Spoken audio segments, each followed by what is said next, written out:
Bueno, y ya tenemos en Salud al 100 a la doctora Julia Rodríguez. Hoy nos va a hablar sobre un tema muy, pero muy importante, porque hay que crear conciencia en la población referente a esta alerta que recientemente el día lunes dio a conocer la Secretaría de Salud Pública de Honduras, y es sobre el sarampión. ¿Cómo está, doctora? Muy bien, gracias. Es un honor estar aquí con ustedes para hablar de este tema de importancia para todos. Bueno, y vamos a entrar en calor con este tema. Vamos a dar una pequeña presentación que nos ha hecho la doctora Julia para que podamos conocer punto a punto lo que se está viviendo referente al sarampión. Cabe mencionar que la OPS, la Organización Panamericana de la Salud, dio un boletín este día dando la siguiente cifra, que se registran 13 defunciones hasta junio de 2025. Según esta última actualización, y son el número que representa un incremento 29 veces mayor en comparación a 244 casos en 2024. Así que sí tenemos que estar alarmados por lo que se está generando con el sarampión. Pero bueno, aquí usted nos ha hecho una presentación, doctora, referente a este tema. Vamos a ver qué punto usted nos quiere dar a entender y destacar referente al sarampión. Ok, para empezar, los datos estadísticos que acaban de dar es la base de por qué estamos en alerta. Cuando emiten alertas, cuando los números van en aumento en comparación al mismo tiempo o semana epidemiológica que han habido en años anteriores. Actualmente, en la región de las Américas, desde el 2016, se había hablado sobre una eliminación o control de la enfermedad en la región de las Américas. Sin embargo, después del 2018-2019 empezaron a haber aumentos de casos, que eso lo vamos a ver en una de las diapositivas en la historia en sí en Latinoamérica, y esto ha hecho de que todos los países donde han surgido casos endémicos, o sea que son propios del país, estén lanzando alertas, y principalmente empezó en Venezuela, en Belice, y de los países más cercanos que tenemos que son recientes los casos son México, Belice y Costa Rica. Y Canadá también. Y Canadá, que son los países que más casos tienen, donde hay más defunciones tienen, sobre todo en México, porque realmente sarampión, aquí como lo vemos en la primera diapositiva, es una enfermedad viral, sumamente contagiosa. Para que tengamos una idea, una persona enferma me puede contagiar de 12 a 18 personas que estén susceptibles a la enfermedad. O sea, si estamos en una habitación y hay 100 personas y llega una persona enferma, alguien que no esté protegido, que no esté vacunado o que sea susceptible, puede adquirirlo de 12 a 18 personas. Y esas mismas personas pueden multiplicar a otras 18 y así sucesivamente. Otro dato de por qué es sumamente contagioso es porque las partículas, en este caso las gotas respiratorias, la saliva, las secreciones, ¿verdad?, que nosotros tenemos al toser, porque una característica de esta enfermedad es que la tos es como en accesos, es bien brusca. Entonces, las gotas de saliva que salen y quedan en una superficie tienen la capacidad de vivir 2 horas.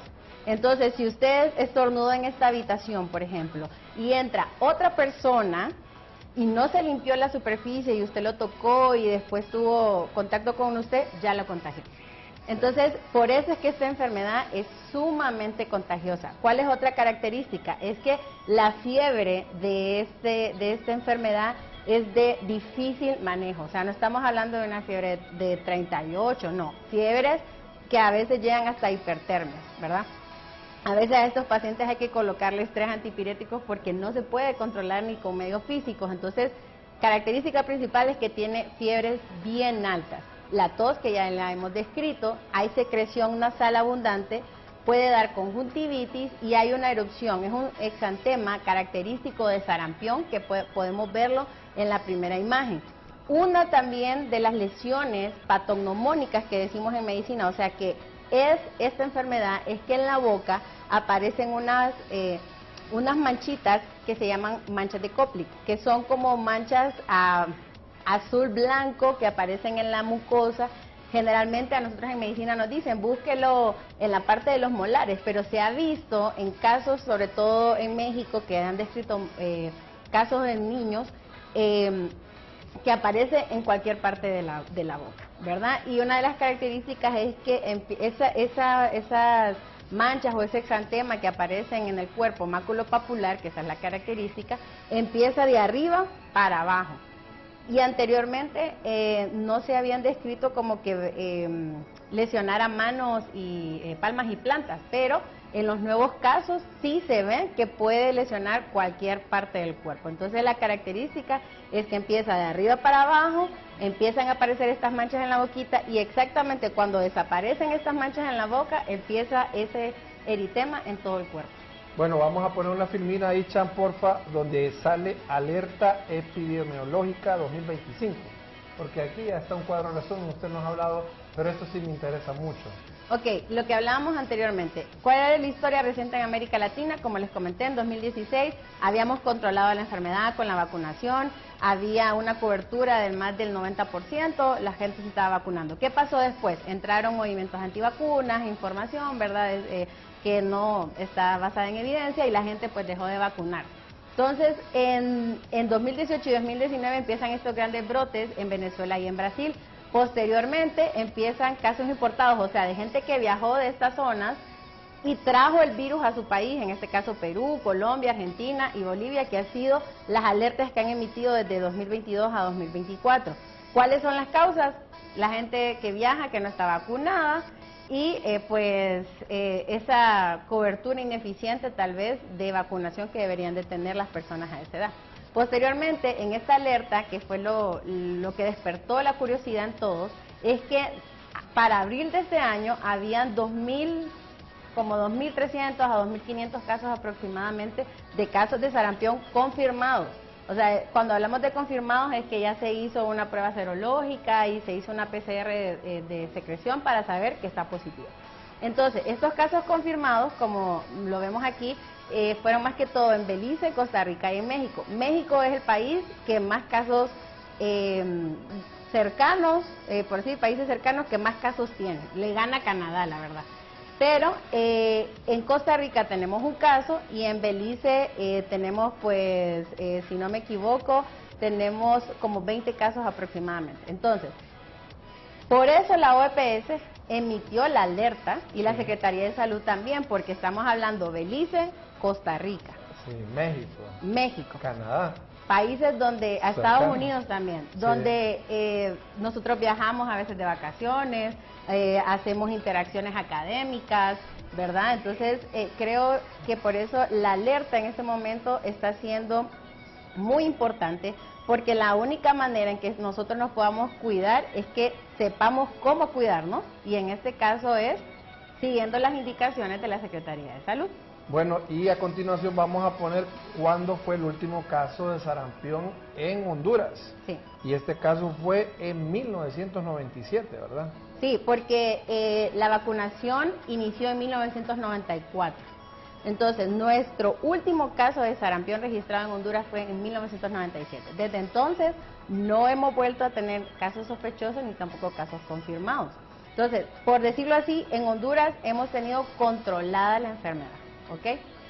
¿Por qué? Porque nosotros tenemos un esquema de vacunación, que es la vacuna de CRP, que se coloca a los 12 meses y a los 18 meses se le coloca la dosis de refuerzo. Todos nuestros niños nacidos de 1994 en adelante tenemos esta vacuna. Entonces tenemos una cobertura, por decirlo así, por la inmunización. ¿Qué es lo que pasa? Que actualmente nosotros deberíamos de tener una cobertura ideal del 95% de la población vacunada y solo tenemos un 75%. ¿Qué quiere decir? De que si sarampión llegara a entrar a Honduras, sí tendría un campo abierto de propagación fácil, porque no tenemos nuestro 95% de población cubierta con la vacuna. Bueno, y una pregunta importante, ¿qué podemos hacer si viene el sarampión y nos viene a tocar aquí a Honduras? Usted nos ha preparado algo referente. ¿Qué podemos hacer al respecto? Vamos a ver la siguiente filmina. En primer lugar, vacunar a todos nuestros niños y personal de riesgo. Aquí voy a ampliar un poco más, porque si su niño ya cumplió con su esquema de vacunación, entonces realmente no tendríamos por qué ponerle una dosis de refuerzo si tiene la de 12 y 18 meses. Ahora, para el personal de riesgo, que estamos hablando personal de salud, que si nos llegamos a exponer a casos en Honduras, sí necesitamos reforzar nuestra dosis de vacunación. Actualmente se está haciendo la sugerencia de que se pueda colocar una tercera dosis, digamos nosotros los médicos y todo el personal de salud o personal que está expuesto como el área migratoria, ¿verdad? Que se coloque esta tercera dosis de refuerzo. Ahora, aquí hay un campo, ¿verdad?, que me gustaría tocar, y es que hay contraindicaciones absolutas. ¿Estas cuáles son? Son niños menores de 6 meses, por eso se coloca después del año.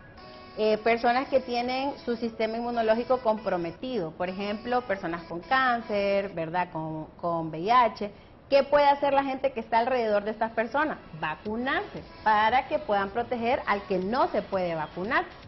Y pues en todos los centros de educación, revisar los carnets de vacunación de los alumnos, también padres de familia, revisen el carnet de vacunación. Ustedes pueden ver ahí CRP y busque que tenga 2 dosis su niño.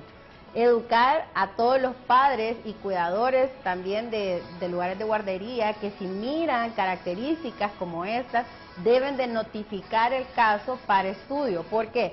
Porque hay una brecha de 48 horas donde nosotros tenemos que tomar pruebas que son diagnósticas, ¿ok?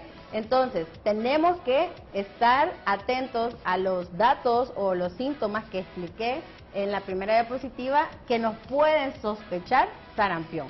No se confirma hasta que tengamos datos, ¿verdad? Hasta que tengamos un examen de laboratorio que diga sarampión. De lo contrario, no podemos tampoco alarmar, ¿verdad? Solo es venir y hacer nuestro papel diligente de que si hay un caso sospechoso, poder hacer las pruebas pertinentes y apoyar campañas de vacunación.